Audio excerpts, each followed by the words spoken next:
Queridos, nós vamos encerrar, na verdade, o nosso tema sobre Páscoa. E a mensagem de hoje é: Jesus morreu por mim, eu vivo para Ele.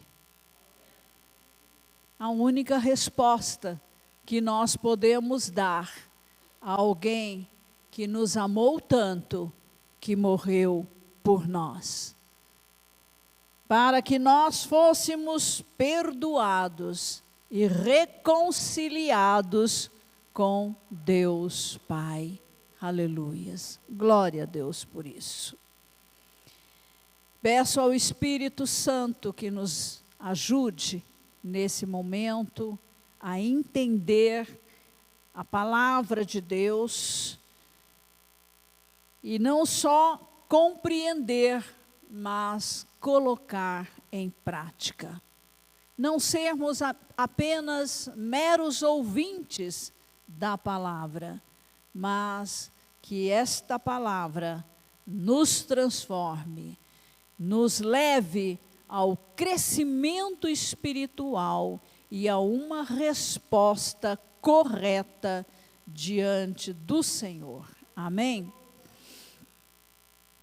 Como sempre, hoje eu estou aqui porque o pastor Ney estava com tosse, em nome de Jesus, ok?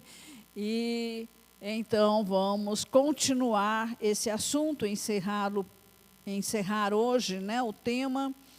Claro que muito mais você pode estudar.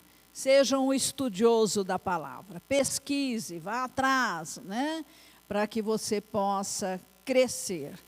E outra coisa que eu peço a você é que, mesmo tendo ouvido aqui nesta manhã, você durante a semana possa se expor novamente e principalmente você possa encaminhar essa mensagem para outras pessoas. Ou, eu te desafio, passe essa mensagem para alguém pessoalmente.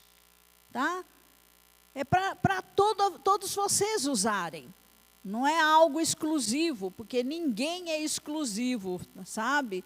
Quando prega a palavra de Deus, sempre aprendemos com alguém, sempre ouvimos de alguém e principalmente recebemos do Espírito Santo. Glória a Deus por isso.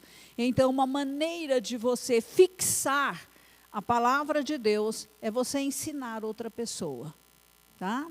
Faça isso, você vai ver. Eu fiz isso e foi o que realmente mudou a minha vida e enraizou a palavra de Deus dentro de mim. E é muito gostoso, viu, irmãos? Porque no começo já da semana, algo, e eu sei que é o Espírito Santo, me dizia: você é quem vai pregar. É você. E olha, você vai fazer isso, assim, assim, assim, assim. O Espírito Santo já tinha me dado. Eu falei: ah, não, o Ney vai pregar, não tem problema, mas eu também desenvolvo uma mensagem. Para mim, eu estou crescendo, eu estou aprendendo com o Espírito Santo. Entenderam? E aí, quando ele me avisou que não poderia, eu disse: ah, Senhor, tá bom. Vai ser como o Senhor me falou. E eu vou fazer exatamente como o Senhor falou, tá bom? Então, receba com o seu coração aberto, escancarado. Pegue essa mensagem, ela está disponível a você. Eu passo a mensagem inteira, literal, para que vocês possam passar para outras pessoas, encaminhar para outras pessoas, se expor durante a semana, dá lá o seu joinha, você ajuda, né, a que o YouTube passe para mais pessoas esta mensagem. É uma maneira de evangelizar, meus queridos irmãos. Vocês acham que eu não ouço essa mensagem de novo na quarta-feira? Sim, se eu não puder na quarta, na quinta, em algum dia da semana, eu vou me expor. Dou lá o meu joinha, se possível, dou lá o meu cumprimento. Entendeu? Porque eu quero que cresça, que essa mensagem chegue a outras pessoas. Você também quer? Esse amém seu é de verdade? Então, eu espero que você faça alguma coisa em relação a essa mensagem esta semana. E é fácil de verificar, tá? Bem, todos aqueles que têm um encontro pessoal, e aqui eu enfatizo, pessoal, tem que ser de você mesmo com o Senhor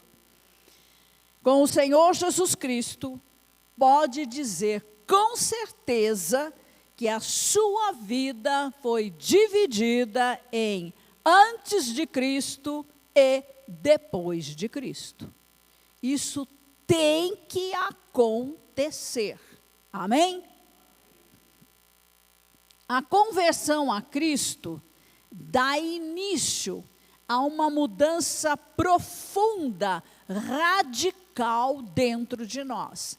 Primeiro, no nosso espírito, que é recriado, onde nós nascemos de novo. E a isso a Bíblia chama de novo nascimento, que é espiritual, porque acontece em nosso espírito. Ponto. Quando estudamos a doutrina do novo nascimento, nós entendemos algumas coisas. E eu vou citar algumas. O assunto é extenso, você pode pesquisar, você pode estudar. Aliás, eu aqui estou te estimulando, motivando para você ser estudioso, você ir atrás para aprender mais da palavra de Deus. Primeiro, a pessoa precisa ouvir o Evangelho de Cristo para que ela possa crer. Veja os verbos: ouvir, crer nele e em seu Evangelho, doutrina ou ensino. Ou você vai para o Novo Testamento todinho, porque os evangelhos trazem o Evangelho de Cristo. As cartas desenvolvem o tema, o Evangelho de Cristo. Ok? E tudo isso está no Novo Testamento. Em Marcos 1, 14 e 15, lemos: depois de João Batista ter sido preso, Jesus foi para a Galileia pregando o Evangelho de Deus. Pregando o Evangelho, as boas novas da salvação que viria por meio dele mesmo. Ele dizia: o tempo está cumprido e o reino de Deus está próximo. Arrependam-se e creiam no Evangelho. Crer no Evangelho. O novo nascimento só pode ocorrer após a nossa confissão de fé no Senhor Jesus Cristo e em seu sacrifício substituto por nós na cruz do Calvário. Crer, passo seguinte, ouvir, crer, confessar. Estão entendendo? Tem que ouvir para que possa crer, e ao crer, deve confessar Jesus como seu Salvador e Senhor. Romanos 10, 9 afirma: se com a boca você confessar Jesus como Senhor, e em seu coração crer que Deus o ressuscitou dentre os mortos, você será salvo. O novo nascimento, como eu já disse, é espiritual, porque ocorre em nosso espírito, que é recriado. Quer dizer feito novamente, criado novamente por Deus. Nenhum outro, somente Deus.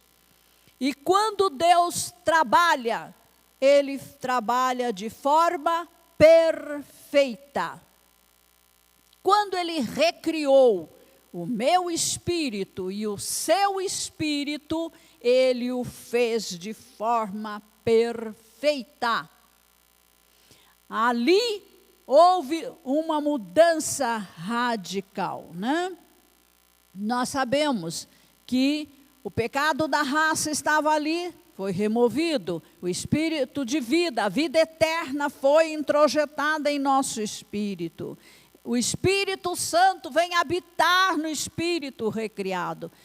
É isso que é a doutrina do novo nascimento. Trata-se de um milagre instantâneo, completo e para sempre.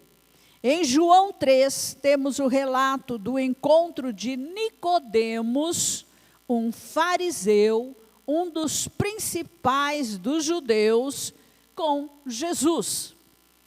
E Jesus disse a ele, você pode conferir, está lá em João 3, 3-6, em verdade lhe digo, que se alguém não nascer de novo, entenda-se novo nascimento espiritual, não está falando de reencarnação, não pode ver o reino de Deus.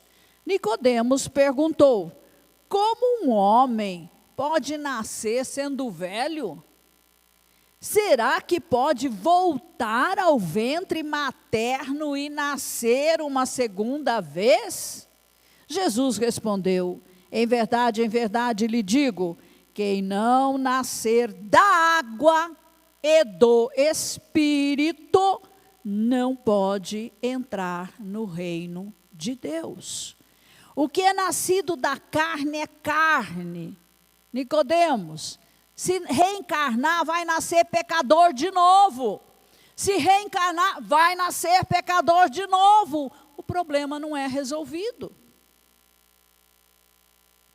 E o que é nascido do Espírito, letra maiúscula, Espírito Santo, é Espírito, letra minúscula, o nosso Espírito.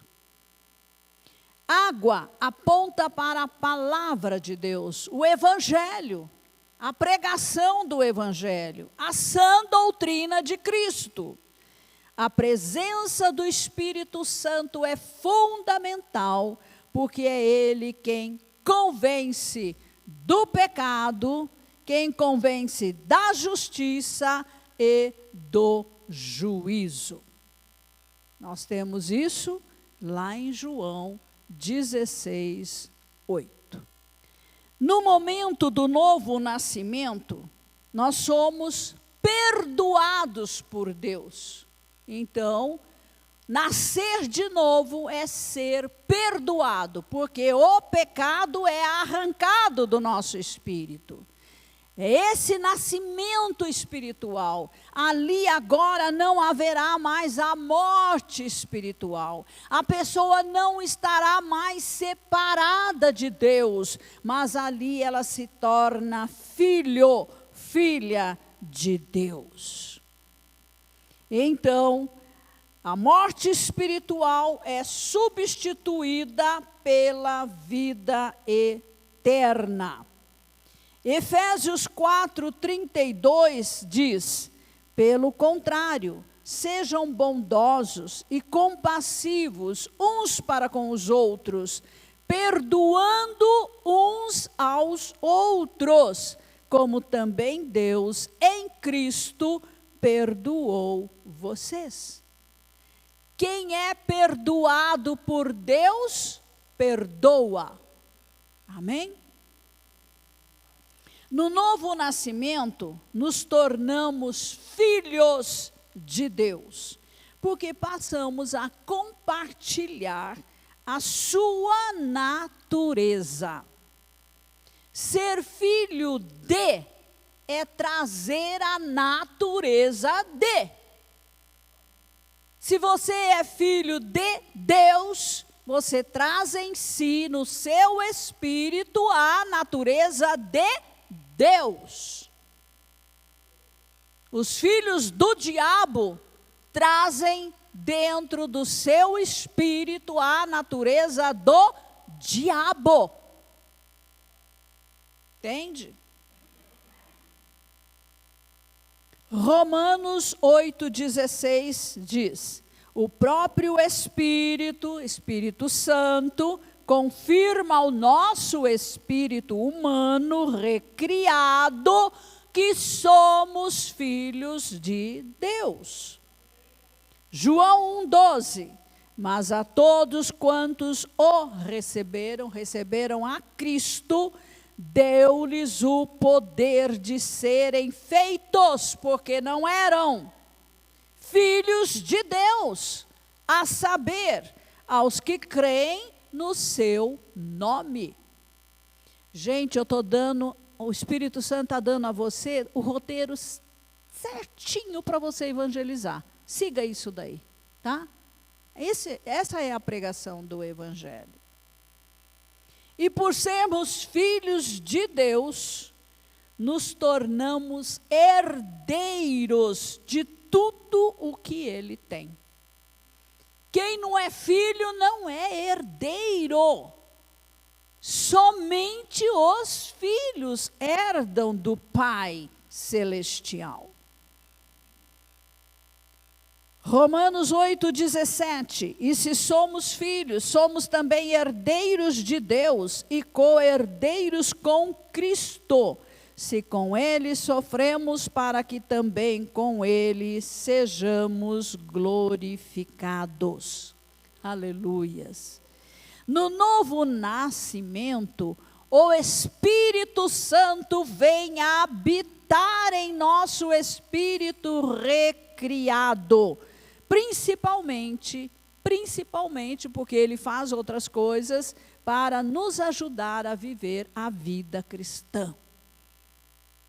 Nesta existência terrena que nós passamos aqui na terra, por um tempo, e um tempo muito fugaz, segundo a Bíblia, não é fácil viver a vida cristã. Porque aqui, quem está agindo, atuando na sociedade é o diabo, é Satanás, o mundo jaz no maligno. Então nós estamos no meio de uma guerra sem precedentes com Satanás, com os seus demônios. Todo tempo, não há folga. Percebem? É luta atrás de luta. E nós precisamos desesperadamente do Espírito Santo. O nosso espírito é forte, mas a nossa alma não. Ela é frágil.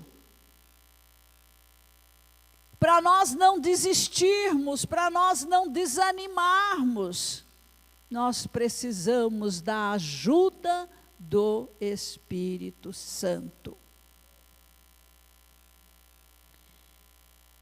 1 Coríntios 3,16: vocês não sabem que são o santuário de Deus e que o Espírito de Deus habita, mora, vive em vocês? Ele mora, Ele não faz uma visita qualquer, Ele habita. Todo tempo você tem o Espírito Santo aí te ajudando. Pare de cobrar do pastor, pare de cobrar do líder, para de cobrar do outro irmão. Assuma quem você é em Cristo Jesus. Para de mendigar, porque você é herdeiro de Deus. Você tem as promessas do Senhor, você tem a presença dEle em você. É horrível. Os crentes que vivem como mendigos, porque não conseguem se manter em pé, dependem de pessoas. Que é isso? Dependa do Espírito Santo. Peça ajuda dele, fale com ele, desenvolva relacionamento com ele. Já pensou o Espírito habitando numa pessoa que se diz crente, mas ela nem toma conhecimento de que ele existe? Não usa o que Deus deu, né? Muito mais poderia ser dito, né, a respeito da doutrina do novo nascimento, mas o que falamos até aqui já é suficiente para formar uma base para a nossa mensagem. Aqui foi só a introdução, tá? O próprio Senhor Jesus Cristo resumiu o seu evangelho no grande mandamento. Jesus deu a sua vida. Jesus desce da glória, deixa a posição de divindade, assume um corpo humano, vem à terra dos homens pecadores para ser o sacrifício em nosso lugar. Mas antes de morrer, ele lançou o fundamento do seu reino. Ele lançou o evangelho, a verdade, a mensagem que vem de Deus Pai, os princípios, os mandamentos pelos quais os que crerem devem viver. Como ele definiu em Mateus 22, 37 a 39. Jesus respondeu: ame o Senhor seu Deus de todo o seu coração, de toda a sua alma e de todo o seu entendimento. Tudo. Este é o grande e primeiro mandamento. E o segundo, semelhante a este, é: ame o seu próximo como você ama a si mesmo. Evangelho igual amor a Deus, amor ao próximo. Simples assim. Quem ama a Deus não idolatra outras coisas. Quem ama a Deus, ama o seu próximo. Portanto, não vai fazer nada que prejudique o seu próximo. Deus é amor, Jesus é amor, e o Espírito Santo está trabalhando em nós, para que nós possamos amar como eles, o Pai e Jesus, amam. O centro, o coração do Evangelho de Cristo é o amor. João 3,16 afirma: porque Deus amou o mundo de tal maneira que deu. Quem ama, dá, se doa. Deu o seu Filho unigênito, para que todo que nele crê não pereça, mas tenha a vida eterna. Romanos 5,8. Mas Deus prova o seu próprio amor para conosco, pelo fato de Cristo ter morrido por nós, quando ainda éramos pecadores. Quem ama, se doa. Quem ama, faz o bem para outros. Não é egoísta. Deus não é egoísta, Jesus não é egoísta, e o crente em Cristo não pode ser egoísta. Me dá, me vem, quero, faz isso por mim, eu. Isso é do diabo. Porque Deus nos amou, Ele deu o seu Filho para morrer em nosso lugar. Morrer por um justo já é muito difícil. Agora, você pode imaginar morrer por pecadores? Jesus provou o seu amor por nós. Filipenses 2, 5 a 11. Tenham entre vocês o mesmo modo de pensar de Cristo. O apóstolo Paulo ensinando aos filipenses e a mim e a você. Pense como Jesus, que mesmo existindo na forma de Deus, não considerou o ser igual a Deus algo que deveria ser retido a qualquer custo. Pelo contrário, ele se esvaziou, assumindo a forma de servo, tornando-se semelhante aos seres humanos e reconhecido em figura humana. Ele se humilhou, tornando-se obediente até a morte e morte de cruz. Por isso também Deus o exaltou sobremaneira e lhe deu o nome que está acima de todo nome, para que ao nome de Jesus se dobre todo joelho nos céus, na terra, debaixo da terra, e toda língua confesse que Jesus Cristo é Senhor, para a glória de Deus Pai. Nós cantamos esta palavra, irmãos. É uma bênção quando o louvor é respaldado na palavra de Deus, na sã doutrina. Não se deve cantar qualquer coisa. Jesus é o maior exemplo para nós do amor a Deus e do amor ao próximo. Precisamos crescer, irmãos, na humildade e no amor a Deus e no amor uns aos outros.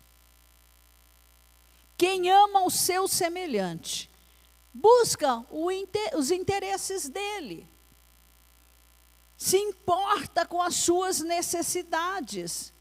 Quem ama, serve. Jesus é o maior exemplo. Deus desce ao nível de um ser humano para servir ao Pai e às pessoas. Esse é o modelo para nós. Não há lugar para ser servido. Não há lugar, meus interesses, o que eu gosto, o que eu priorizo. Não, o que Ele quer. Venha o teu reino e seja feita a tua vontade, Senhor, na minha vida. Tem que mudar, irmãos, temos que mudar. Jesus, ao humilhar-se na cruz por amor, demonstrou que verdadeiramente compartilhava a natureza de seu Pai Celestial, que é amor. Deus é amor. Jesus é amor. O crente em Cristo deve ser amor.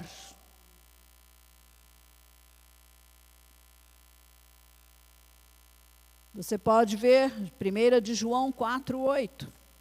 Por isso Deus o ressuscitou e exaltou sobremaneira, confiando-lhe o governo, a soberania, e dando-lhe o nome que está acima de todo nome.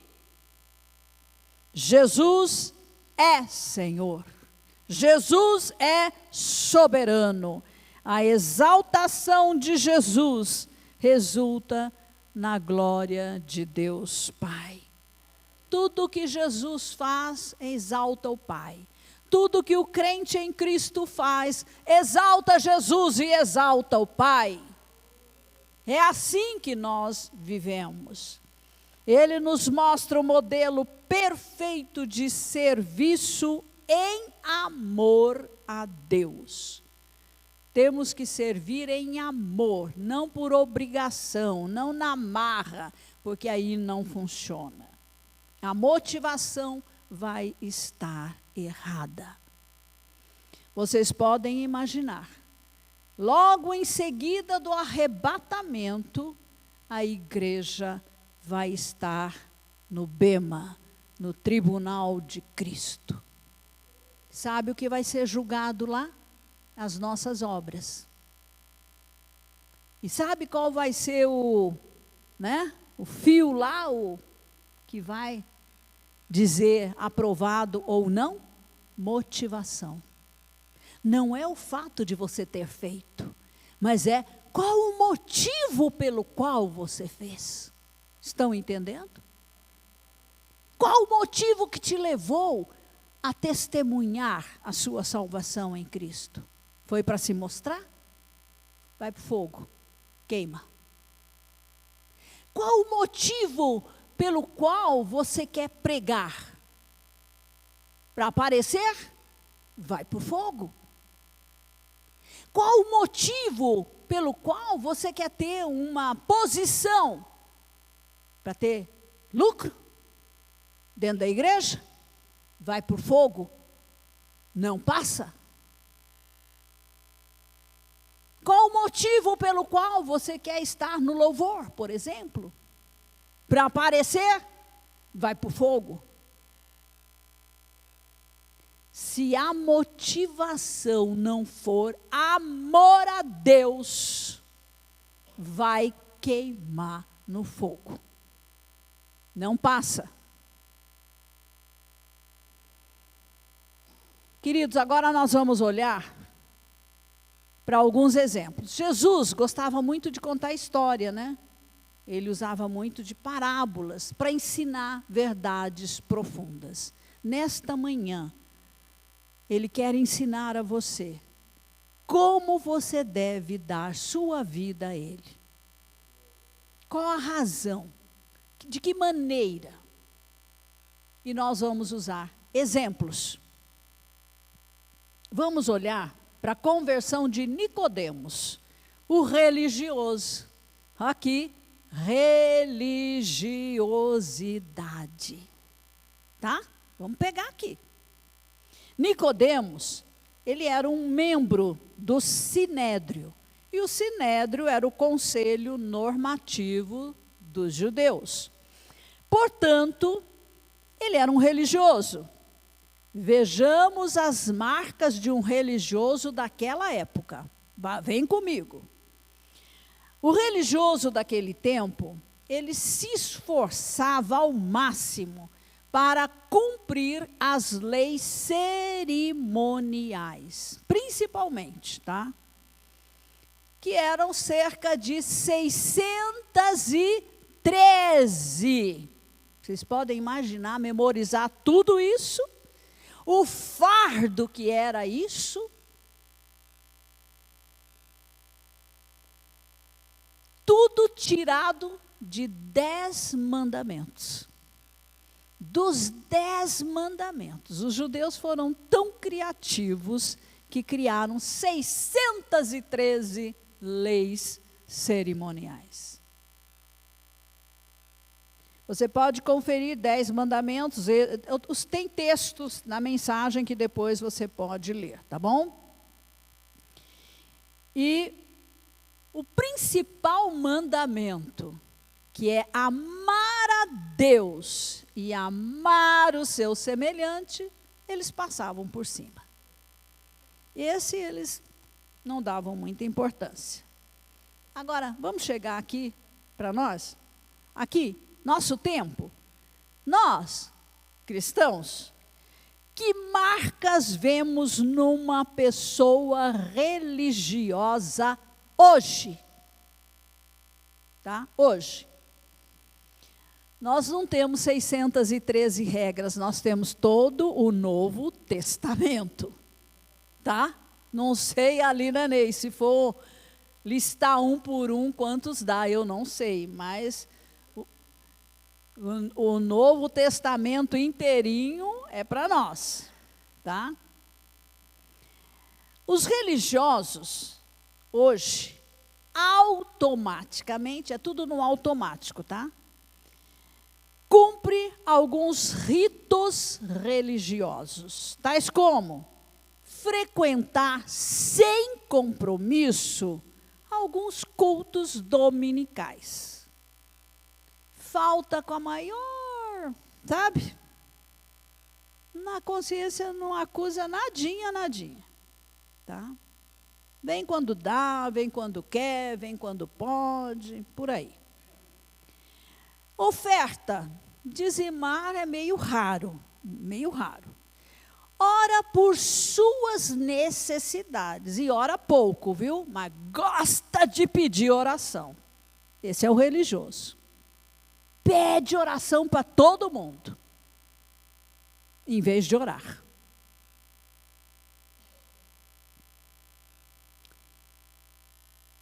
Lê a Bíblia de vez em quando, talvez nem leia, só escute em alguns cultos. A pessoa religiosa não desenvolve um profundo relacionamento com Deus. Não tem. Principalmente com o Espírito Santo. Não ouve o Espírito Santo e não é guiada pelo Espírito Santo. Espiritualmente falando, ela é morna, acomodada, infrutífera, ou seja, não tem frutos no que diz respeito a dons e a evangelização. Não ganha ninguém para Jesus. Não se sente atraída para as coisas de Deus, mas do mundo sim. Não serve o corpo de Cristo. Não faz absolutamente nada. Essa pessoa é a religiosa. Se faz alguma coisa e faz mecanicamente também, não quer dizer nada, o fogo vai queimar. Motivação errada. Não está disposta a sofrer por Cristo.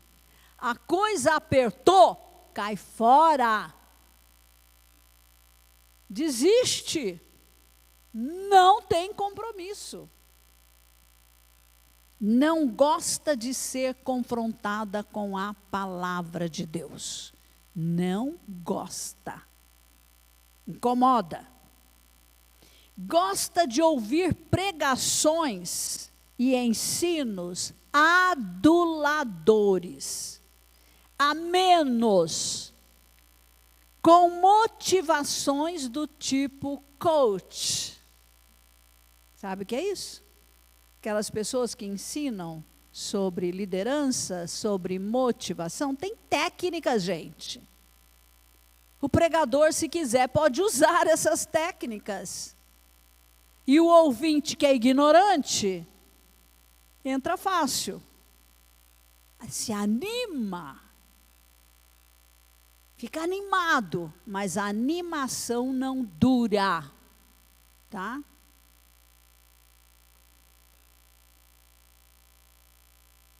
Não, buscam igrejas. Um acidente aqui. Buscam igrejas com visão de programas. Sabe uma igreja com visão de programas? Conferência disso, seminário daquilo, o cantor fulano de tal vai estar aqui, vamos ter aqui um teatro. programas. Entretenimento, tá? Na maior parte das vezes. Que mais entretém do que formam verdadeiros discípulos. Veja, para formar discípulo, gente, é trabalho duro. E é tete a tete. Você não forma discípulo do púlpito nas pregações de domingo. Tem que estar no GA. Tem que estar no grupo pequeno. Tem que estar com um líder. É a única forma. Querem novidades, brilhos, shows e muita oratória, com tendência humorística, se possível. Pregação que faz o povo rir, cheias de coisas engraçadas para o povo rir. Tudo que seja agradável aos olhos e ouvidos naturais. Querem ouvir os melhores músicos, os melhores oradores, as melhores apresentações, os ambientes mais luxuosos e mais confortáveis. Isso atrai.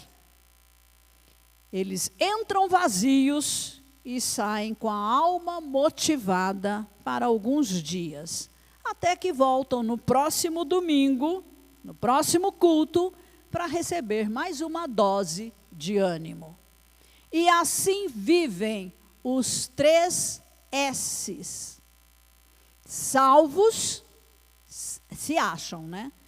Satisfeitos e sentados, porque não sai do lugar para fazer nada. Não fica em pé nem na adoração. A Deus, hein? A adoração é a Deus, nem para Ele.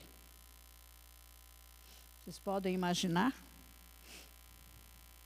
Por isso vemos o crescimento da porcentagem de cristãos na população mundial, mas sem as marcas da vida ressurreta de Cristo, não produzem impacto, o impacto necessário para transformar a sociedade descrente. Nicodemos chegou ao encontro com Jesus descrente e saiu um verdadeiro crente nele e em seus ensinos. E o ensino de Jesus confrontava o ensino do judaísmo, tá? Não era fácil, não. Ele conseguiu perceber a caduquice do sistema religioso do judaísmo e a necessidade de retornar a Deus e ao seu Cristo, o Messias de Israel, que estava na terra naquele momento. Vamos olhar para outra conversão, a da mulher samaritana. O que eu quero que você observe é antes, conversão e depois, tá?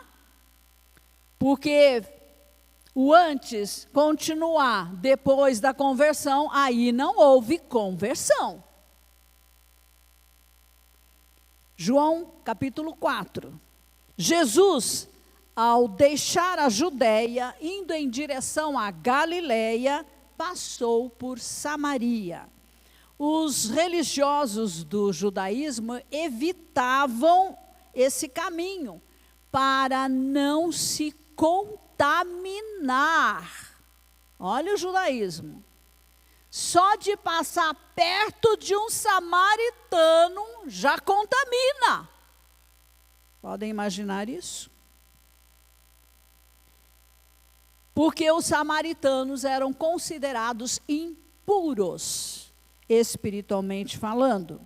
E os samaritanos eram um grupo racial misto, porque eles eram meio judeus e meio gentios. Eu não vou entrar na história quando houve essa mistura, quando os judeus se casaram com mulheres, né, de outra raça, principalmente no tempo dos assírios.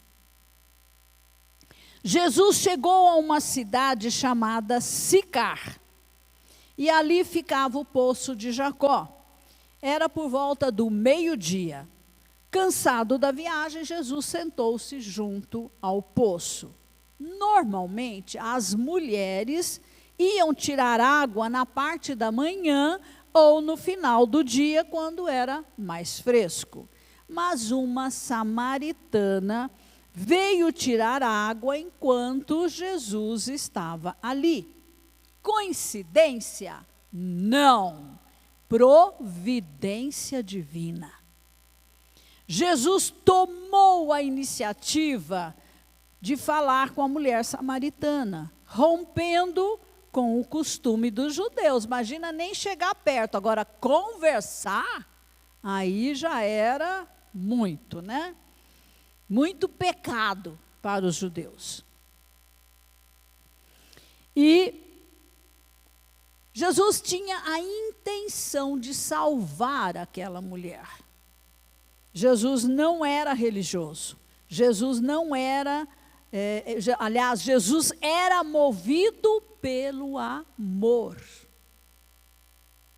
Os judeus não se davam bem com os samaritanos e os consideravam uma raça inferior. E aqui temos o pecado do orgulho, impedindo a salvação dos samaritanos e dos gentios. Na mente dos judeus, a salvação era exclusiva para eles, mas Jesus não pensava como eles. Jesus fala da água viva, que aponta para a habitação do Espírito Santo no salvo pela fé em Cristo, e que será no crente uma fonte a jorrar para a vida eterna. João 4,14. A mulher tomou as palavras de Jesus literalmente, assim como Nicodemos, né? E não as compreendeu. Então Jesus lançou mão de um outro recurso, que foi o dom da palavra do conhecimento, e revelou que essa mulher tinha tido 5 maridos e que o atual também não era seu marido. Só então a ficha cai e a mulher percebe que Jesus é um profeta. E a conversa então foi para o lado espiritual, envolvendo a verdadeira adoração em espírito e em verdade. João 4, 23 e 24. A mulher, imediatamente, deixou o seu cântaro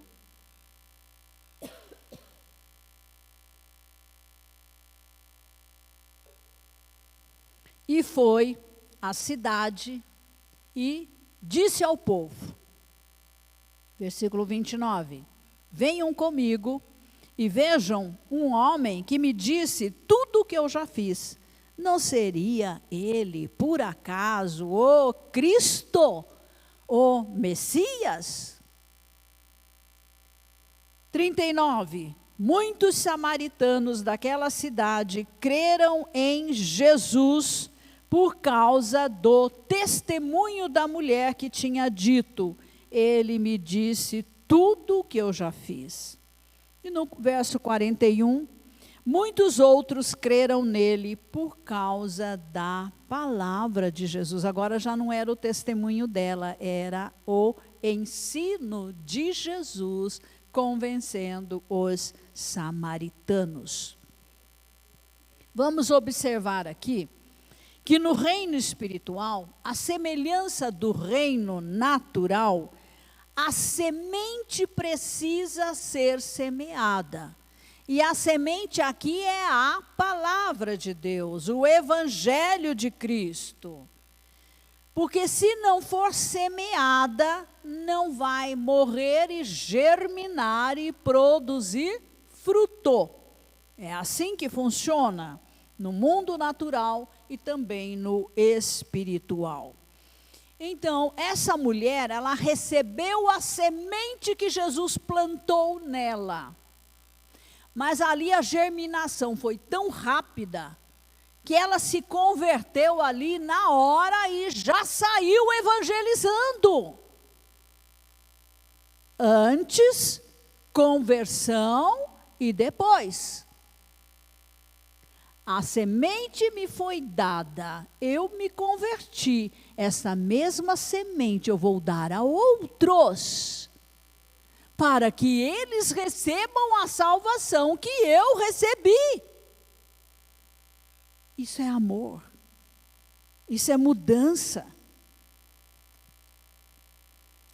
Jesus ainda ia dar a sua vida por ela, mas o seu encontro com ele produziu uma mudança radical em sua vida. Primeiramente, essa mulher reconheceu o pecado. Jesus apontou o pecado e ela humildemente reconheceu. Sim, de fato, eu sou uma mulher imoral.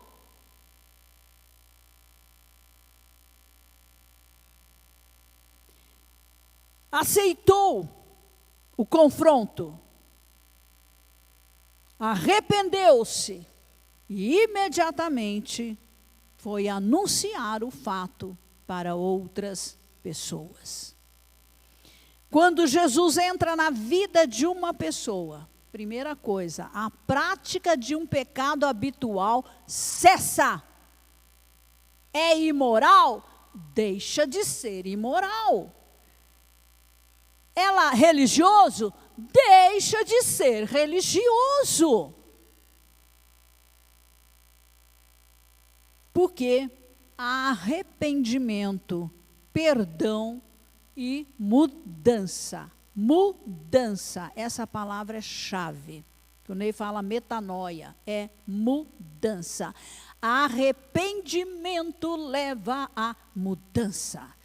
Onde não há mudança, não houve arrependimento. Ponto.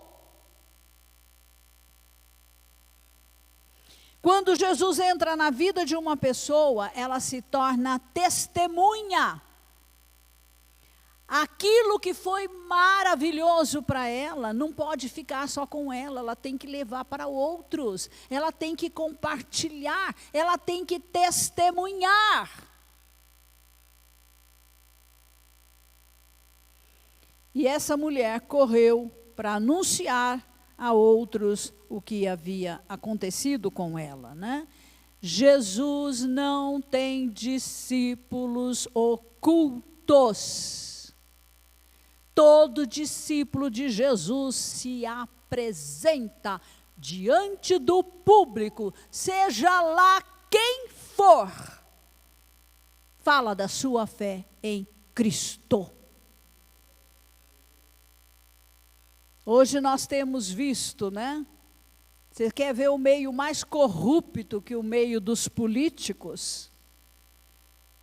E nós vemos, principalmente um jovenzinho, que nunca esconde a fé dele em Cristo. Do outro lado pode estar um ateu, do outro lado pode estar uma pessoa corrupta, ele não tem medo de ninguém. Ele é de Cristo e faz questão de deixar isso bem claro. Ele cita a Bíblia para jornalista, para quem quer que seja, para aqueles que estão debochando dele. Ele apresenta a palavra de Deus. Isso é ser cristão. Isso é ter tido uma real conversão. Mas quando alguém se esconde de medo do deboche, da crítica, do julgamento, não passa de um covarde e nunca nasceu de novo. Quem se envergonhar de Jesus, ele vai se envergonhar dessa pessoa, tá? Todas as nossas conversas, esteja onde nós estivermos, devem ser permeadas pela fé que nós temos em Cristo e em sua palavra, no seu evangelho puro. Não vamos nos esconder, não, de medo das pessoas. Poderíamos falar aqui sobre o encontro de muitas pessoas com Jesus, mas vamos citar rapidamente. A mulher adúltera foi perdoada e aconselhada por Jesus a não pecar mais, João 8. Outro foi Mateus, mulher pecadora, mulher adúltera, se encontra com Cristo, se torna uma mulher santa. Não mais imoralidade, não mais pecados sexuais. Mateus, ao ser chamado por Jesus para integrar sua equipe, deixou imediatamente a coletoria, ou seja, a cobrança de impostos dos judeus, seus compatriotas. Sua profissão era desonrosa e ofendia os seus irmãos judeus. O encontro com Jesus mudou a profissão de Mateus. De cobrador de impostos, trabalhando a serviço dos romanos, o inimigo de Israel, o opressor, ele passou a ser discípulo de Cristo. Há profissões que precisam ser abandonadas quando alguém se converte a Cristo. Comércio de imoralidade, bebidas alcoólicas, drogas nem se fale, coisas, roubos, subornos, tudo isso é contra a palavra de Deus. Outro exemplo, Zaqueu. O Zaqueu era um homem rico, chefe dos publicanos. Publicano era o judeu que trabalhava para o romano cobrando impostos dos judeus. Eles eram odiados, claro. E esse homem não tinha estatura, Jesus estava passando por ali e ele subiu num sicômoro a fim de vê-lo. E Jesus olha para cima e diz: Zaqueu, olha, estou me convidando, eu vou para a sua casa. Jesus cria situações, oportunidades para salvar pessoas. Pega isso. E Zaqueu o recebeu com grande alegria. Isso resultou em comentários maldosos, porque Zaqueu era um homem pecador, corrupto. E como Jesus pode entrar na casa de uma pessoa assim? O judeu era estreito, legalista. Lucas 19, 8 a 10. Zaqueu, por sua vez, se levantou e disse ao Senhor: Senhor, vou dar a metade dos meus bens aos pobres. E se roubei alguma coisa de alguém, vou restituir 4 vezes mais. Então Jesus lhe disse: hoje houve salvação nesta casa, pois também este é filho de Abraão. Porque o Filho do Homem veio para buscar e salvar o perdido. Você não vai até o lugar onde o perdido está pecando para pecar junto com ele, mas você vai ali para levar a salvação em Cristo Jesus. Que tremenda mudança houve em Zaqueu. Reconheceu o seu pecado de roubo e se dispôs a devolver 4 vezes mais. Isso é conversão. Quando o bolso converte junto com a pessoa, é de fato uma conversão. Mudança de ladrão para uma pessoa correta no ganhar os seus recursos, no uso dos seus recursos. Honestidade. De ladrão para honesto. De corrupto para íntegro. E o que falar da conversão de Saulo, quando ele teve o seu encontro com o Cristo ressurreto na estrada para Damasco? Atos 9. Saulo acreditava fazer um bom serviço para Deus, perseguindo os discípulos do Senhor Jesus Cristo. Para ele estava tudo certo. Estava dentro da legalidade, do judaísmo. Estava fazendo uma coisa boa. Os que eram do caminho, os cristãos, foram considerados por ele como terrível ameaça, a ponto de vamos matar. Vocês podem imaginar a cabeça de uma pessoa assim? Como é? Ele foi para Damasco na esperança de encontrar alguns que eram do caminho, tanto homens como mulheres, para levá-los presos para Jerusalém. Esta é a descrição de um religioso fanático, intolerante, que se acha dono da verdade. O seu encontro sobrenatural, porque acho que para convencer um Saulo, só no sobrenatural. Com o Senhor Jesus Cristo ressurreto, Paulo teve uma genuína conversão a Cristo e ao seu puro evangelho da salvação. Saulo passou a ser chamado de Paulo. Paulo é o seu nome em grego. De perseguidor, passou a ser perseguido por causa do evangelho que ele pregava, o evangelho de Cristo.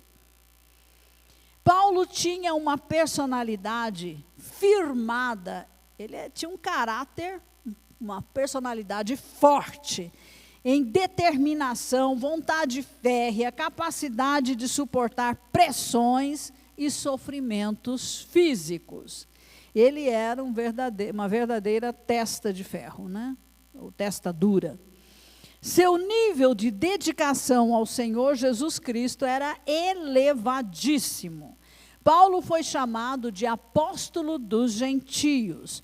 O seu foco era evangelizar os gentios. Mas ele não perdia oportunidade quando podia também evangelizar um judeu. É que os judeus não aceitavam Paulo, né? Então ele falou, tá bom, agora eu vou para os gentios. Já que vocês não me aceitam, também o que ele tinha feito, né? Chegava antes dele, entende? Devido às revelações que ele recebeu pelo Espírito Santo, ele escreveu a maior parte do Novo Testamento. E ele disse, estou crucificado. E algumas frases de Paulo chamam a nossa atenção, né? Ele disse, estou crucificado com Cristo, logo, já não sou eu quem vive, mas Cristo vive em mim. Que mudança, né? Que mudança. Gálatas 1:19. O seu antigo eu, a pessoa que ele era antes do encontro com o Cristo ressurreto, cheio de fanatismo religioso, orgulhoso, intolerante, violento, tinham morrido com ele na cruz em Cristo.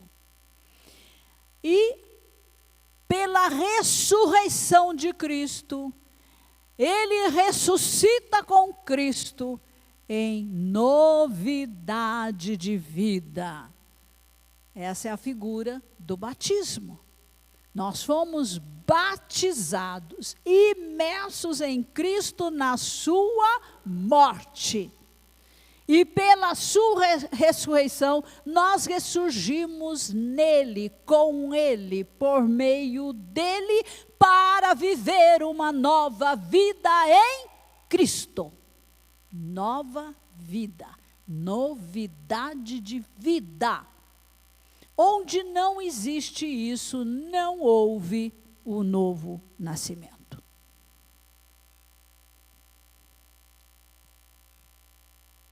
Glória a Deus por esta obra tão tremenda da salvação em Cristo Jesus.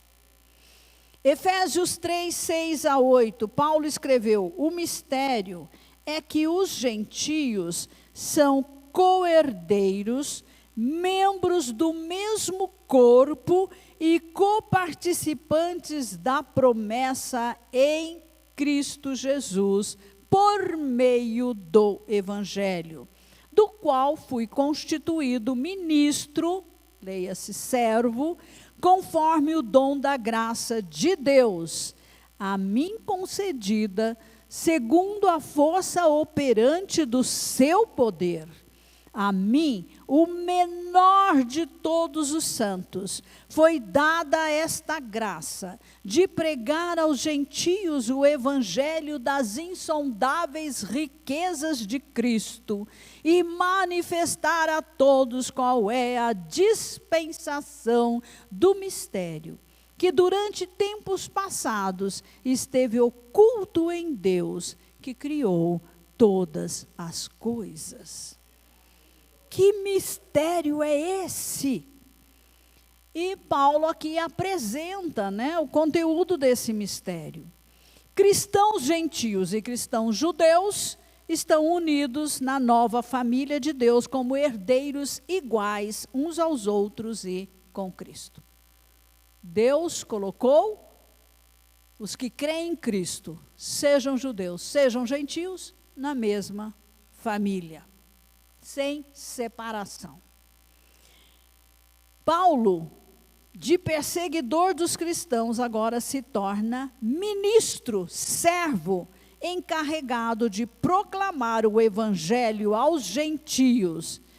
Mas, como eu disse, não perdia nenhuma oportunidade de evangelizar os judeus também.